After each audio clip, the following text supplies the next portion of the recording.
Air New Zealand showcased its commitment to the Indian trade through a workshop in New Delhi.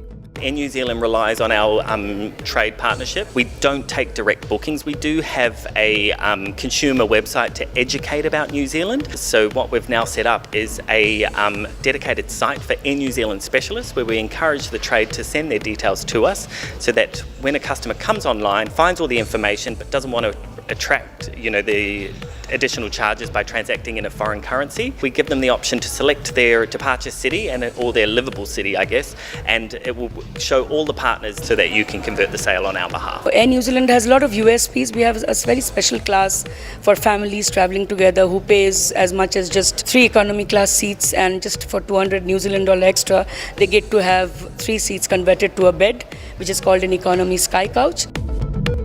Hindon Airport in Ghaziabad will start commercial flight operations from April end.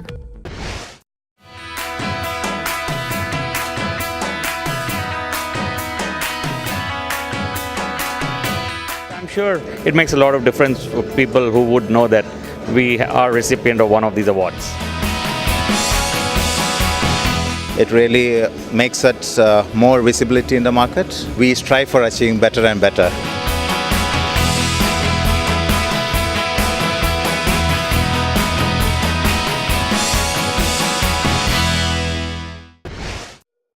According to a JLL report, Rajasthan has signed the maximum hotel brands, whereas Goa has had the most hotel openings in Q4 2018.